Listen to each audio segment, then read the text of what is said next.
Hello my dear students and welcome back to the channel. आज के class में हम कंटिन्यू करेंगे अपना फाइनेंशियल अकाउंटिंग, जो कि हमारे ओडिशा के सेमेस्टर नंबर 1 का पेपर है।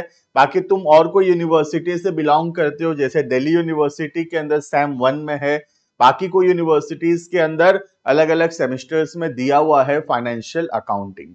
सब में सिलेबस बिल्कुल सेम है, हम आराम से पढ़ाई अपना स्टार्ट कर सकते हैं। पिछले वीडियोस के अंदर हम यूनिट नंबर 1 शुरू किए थे। यूनिट नंबर 1 के अंदर कुछ बेसिक चीजें हम ऑलरेडी पढ़ चुके हैं। आज के क्लास में हम स्टार्ट करेंगे अकाउंटिंग प्रिंसिपल्स। अकाउंटिंग प्रिंसिपल्स क्या होता है और कौन कौन से अकाउंटिंग प्रिंसिपल्स होते हैं, ये सब हम डिटेल में डिस्कस करेंगे।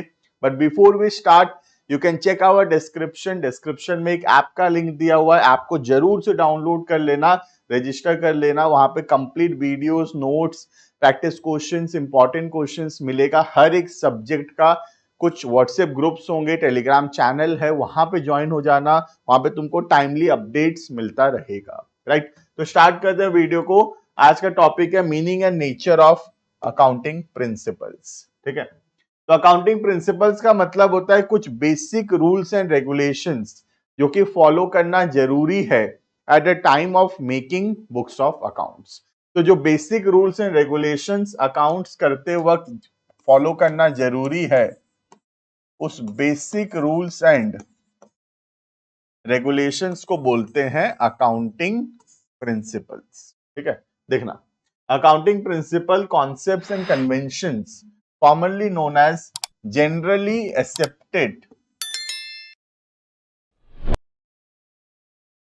अकाउंटिंग प्रिंसिपल्स, शॉर्ट फॉर्म में गैप बोलते हैं इसको, generally accepted accounting principles are the basic rules that define the parameters and constraints within which accounting operates. तो basic rules and regulations है account से related. These principles are the theory base of accounting on the basis of which financial statements are prepared. तो जो financial statements हम बनाते हैं, किसके basis पे बनाते हैं? अकाउंटिंग प्रिंसिपल्स के बेसिस पे। अकाउंटिंग प्रिंसिपल्स वो बेसिक रूल्स एंड रेगुलेशंस है जो कि फॉलो करना मैंडेटरी है at the time of making books of accounts. In other words, they are the guidelines for preparing the financial statements. Principles of accounting are the general law or rule adopted or proposed as a guide to action, a settled ground or basis of conduct or practices. तो कोई भी काम हम जो business में कर रहे हैं, जो भी अकाउंटिंग हम कर रहे हैं, अकाउंटिंग करने के लिए जो भी बेसिक रूल्स रेगुलेशंस का जरूरत है, जो भी प्रैक्टिसेस का जरूरत है, जो भी जनरल लॉ का जरूरत है, वो सब कहां से पता चलता है? अकाउंटिंग प्रिंसिपल से। तो अकाउंटिंग प्रिंसिपल एक गाइडलाइंस के जैसा है जिसको फॉलो करना मैंडेटरी है in order to prepare books of accounts. Clear है? तो क्या क्या अकाउंटिंग प्रिंसिपल्स होते हैं हम देखेंगे। पहला अकाउंटिंग प्रिंसिपल्स जो हम पढ़ेंगे, that is accounting entity, also called as business entity principle. ठीक है, इस प्रिंसिपल के हिसाब से अकाउंट्स बनाते वक्त बिजनेस एंड बिजनेसमैन, बिजनेस और जो बिजनेसमैन है, they are two separate and distinct entities. ये दोनों अलग अलग होते हैं। बिजनेस अलग होता है और बिजनेसमैन जो है वो अलग है। जितना भी ट्रांजैक्शंस हो रहा है, सबको हम रिकॉर्ड करते हैं from the view point of business. It is recorded from the point of view of business. सारा ट्रांजैक्शंस को हम बिजनेस के पॉइंट ऑफ व्यू से रिकॉर्ड करते हैं। इसका मतलब जब हम अकाउंटिंग कर रहे हैं, हम अपने आप को क्या मानेंगे? हम अपने आप को हमेशा बिजनेस मानेंगे। कभी भी अपने आप को बिजनेस मैन मत मान लेना, हमेशा अपने आप को क्या मानना है? बिजनेस मानना है। अकाउंट्स के हिसाब से बिजनेस अलग होता है और बिजनेस मैन अलग होता है। बिजनेस अलग एग्जिस्टेंस है बिजनेस का, और जो भी हम बुक्स ऑफ अकाउंट्स बना रहे हैं, that is from the point of view of the business and not from the point of view of the businessman. Clear है ये? देखना, entries are recorded in the books of accounts from the point of view of business. According to the business entity principle, business is considered to be separate from its owner.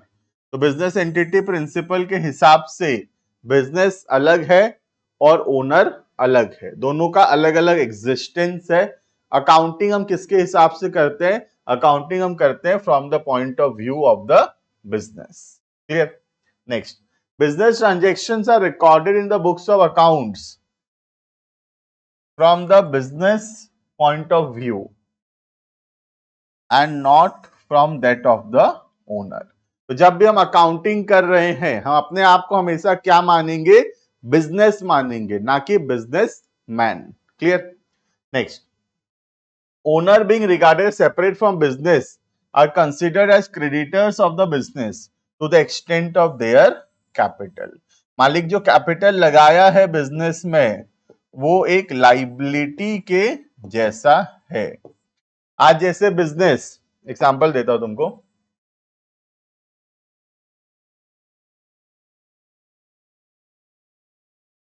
आज जैसे एक business है, ठीक है, तो एक business suppose जाके bank से लोन लाता है. Suppose a business takes a loan from the bank worth 5 lakh rupees. तो ये जो बैंक लोन लाए हैं हम, क्या ये बैंक लोन लाइबिलिटी नहीं है? The answer yes, bank loan liability है, क्योंकि बैंक वाला जो है वो हमसे 5 लाख रुपए वापस मांगेगा.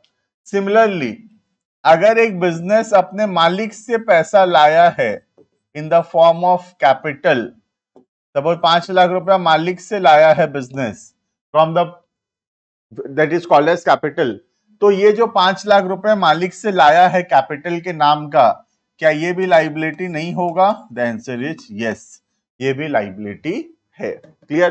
क्योंकि ओनर भी क्या है? ओनर भी आउटसाइडर है बिजनेस का. बिजनेस अलग है और बिजनेसमैन जो है वो अलग है. अगर बिजनेस आउटसाइडर से पैसा लिया है, जैसे कि बैंक से, तो वो लाइबिलिटी है. सिमिलरली, अगर बिजनेस बिजनेसमैन से पैसा लिया है, दैट इज कैपिटल, तो कैपिटल भी एक लाइबिलिटी होगा. क्लियर है? इस लाइबिलिटी को बोलते हैं एक्सटर्नल लाइबिलिटी और इस लाइबिलिटी को बोलते हैं इंटरनल लाइबिलिटी. क्लियर है?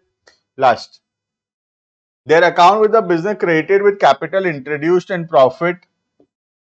क्रेडिट किससे होगा? कैपिटल से. मतलब कैपिटल से हम और पैसा लगाएंगे तो बिजनेस में हमारा कैपिटल बढ़ेगा, और अगर प्रॉफिट होगा तो हमारा कैपिटल उससे बढ़ेगा. ठीक है? कैपिटल कम किससे होगा? कैपिटल कम होगा या तो ड्राइंग से कैपिटल कम होगा, या अगर बिजनेस में लॉस होता है तो कैपिटल कम होगा. क्लियर? तो कैपिटल इंक्रीज किससे होता है? जब बिजनेस प्रॉफिट कमाएगा. All the profit belongs to the owner. तो प्रॉफिट जो है कैपिटल में प्लस होगा, और अगर कोई लॉस होता है तो कैपिटल से माइनस होगा. क्लियर? तो this was the first principle called as the accounting entity, also called as the business entity principle, जिसका बोलना है कि बिजनेस और बिजनेसमैन ये दोनों दो सेपरेट एंड डिस्टिंक्ट एंटिटीज हैं. All the transactions are recorded from the point of view of the business and not from the point of view of the businessman. इसीलिए बिजनेसमैन जो पैसा लगाता है बिजनेस में, that is capital, is considered as a internal liability for the business. All the profit of the business belongs to the owner, that is added to the capital, and all the losses also belongs to the owner, that is it is deducted from the capital. Clear है? तो ये था पहला principle called as the business entity या accounting entity principle. Next, second जो principle है वो आता है मनी मेजरमेंट. मनी मेजरमेंट का प्रिंसिपल का बोलना है कि बिजनेस में जितना भी ट्रांजैक्शंस हो रहा है, all the transactions are to be converted in terms of money.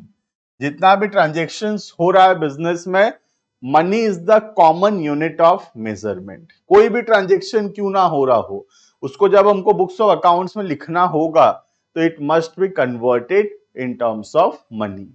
Money is the only unit of measurement in accounts. जैसे अलग अलग यूनिट ऑफ मेजरमेंट होता है, जैसे ऑयल है, ऑयल को हम मेजर करते हैं in terms of litre, speed को हम मेजर करते हैं इन टर्म्स ऑफ किलोमीटर, कपड़े को मेजर करते हैं in terms of meter, right.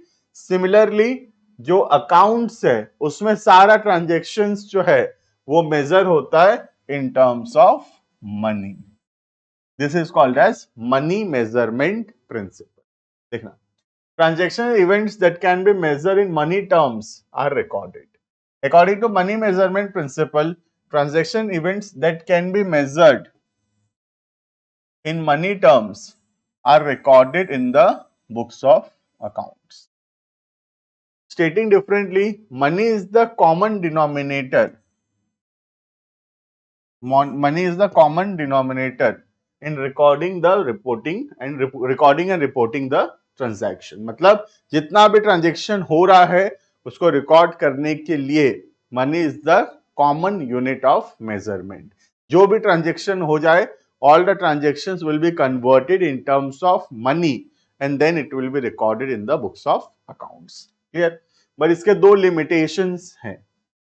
जो सबसे पहला लिमिटेशन है वो ये कि जो नॉन मॉनेटरी चीजें हैं उसको इग्नोर किया जा रहा है। बट रियल लाइफ के अंदर हो सकता है नॉन मॉनेटरी चीजें भी काफी इंपॉर्टेंट हो, बट ये जो मनी मेजरमेंट प्रिंसिपल है ये नॉन मॉनेटरी थिंग्स को इग्नोर कर रहा है, राइट। देखना, transactions and events that can not be measured in money terms are not recorded in the books of accounts।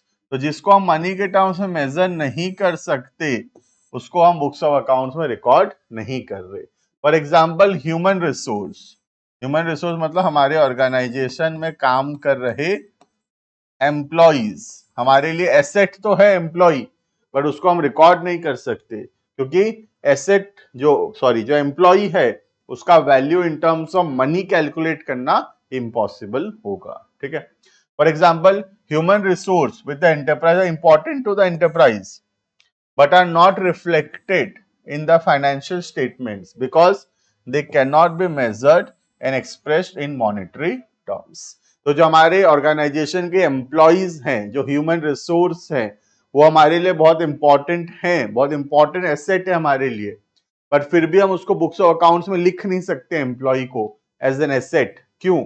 क्योंकि एम्प्लॉय का वैल्यू निकालना इन टर्म्स ऑफ मनी इम्पॉसिबल होगा। क्लियर है? तो ये पहला लिमिटेशन है कि मनी मेजरमेंट प्रिंसिपल जो है वो इग्नोर करता है नॉन मॉनेटरी ट्रांजैक्शंस को। ठीक है। Second, value of money is considered to have static.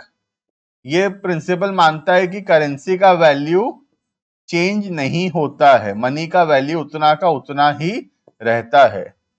But in reality the value of money is changing. पैसा का वैल्यू बदल रहा है ड्यू टू इन्फ्लेशन। आज सपोज ये पेन अगर मैं 100 रुपए में खरीदता हूं तो 2 साल बाद या 5 साल बाद यही पेन मुझे खरीदने में 150 रुपए लगेगा। बात समझ में आ रहा है? तो इन्फ्लेशन के वजह से the value of money is changing, पैसा का वैल्यू बदल रहा है, राइट। लेकिन मनी मेजरमेंट प्रिंसिपल जो है इस चेंजिंग वैल्यू ऑफ मनी को कंसिडर नहीं करता। क्लियर? तो दो लिमिटेशंस हो गया। पहला, नॉन मॉनेटरी ट्रांजैक्शंस को रिकॉर्ड नहीं करता मनी मेजरमेंट सिर्फ मॉनेटरी ट्रांजैक्शंस को रिकॉर्ड करता है। और दूसरा, मनी मेजरमेंट करेंसी के वैल्यू को स्टैटिक मानता है, बट रियलिटी में पैसा का वैल्यू जो है वो बार बार बदलता रहता है। क्लियर? नेक्स्ट आता है going concern assumption. Going concern assumption बोलता है कि आज अगर हम एक बिजनेस कर रहे हैं तो हम ये एज्यूम कर सकते हैं कि वो बिजनेस को हम कंटिन्यू करते रहेंगे for a indefinite time period. हमारा कोई भी इंटेंशन नहीं है नियर फ्यूचर में इस बिजनेस को बंद करने का। आज किसी से भी पूछ लो, आज मुझसे पूछ लो कि सर कब तक पढ़ाते रहोगे, मैं क्या बोलूंगा? मेरे पास जवाब नहीं रहेगा कितना दिन तक पढ़ाऊंगा। मैं यही बोलूंगा बेटा जब तक बच्चे लोग पढ़ेंगे, जब तक बच्चे लोग का प्यार मिलेगा, तब तक पढ़ाते रहेंगे। कितना दिन पढ़ाऊंगा, इसका आंसर अभी मेरे पास नहीं है। सिमिलरली तुम अपने पेरेंट्स से पूछो कि पापा ये जो बिजनेस कर रहे हो कितना दिन और करोगे, तो ये जवाब नहीं रहेगा पेरेंट्स के पास कि कितना दिन तक और ये बिजनेस करेंगे।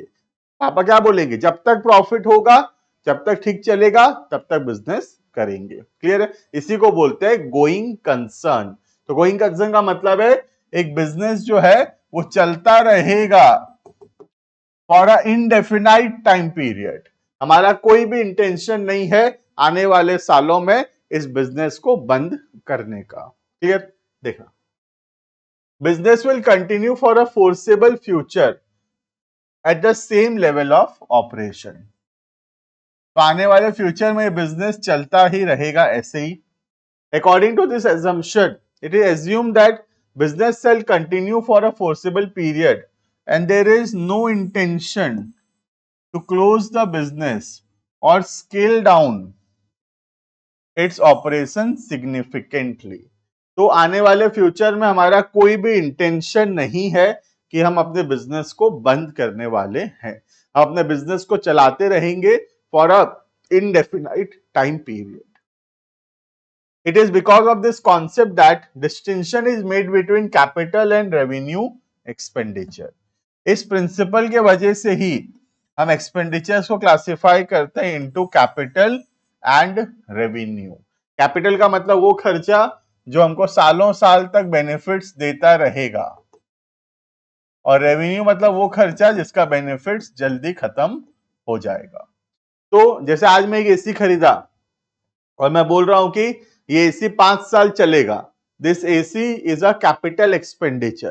तो जब मैं ये बोल रहा हूं कि एसी एक कैपिटल एक्सपेंडिचर है, तो मैं कहीं ना कहीं ये एज्यूम तो कर ही रहा हूं कि मैं 5 साल तक बिजनेस करता रहूंगा। बात समझ में आ रहा है? तो जब मैं बोलता हूं कि 5 साल तक एसी मुझे बेनिफिट देगा, तो there is a hidden assumption that we will continue the business, we will run the business for a period of 5 years। Clear है?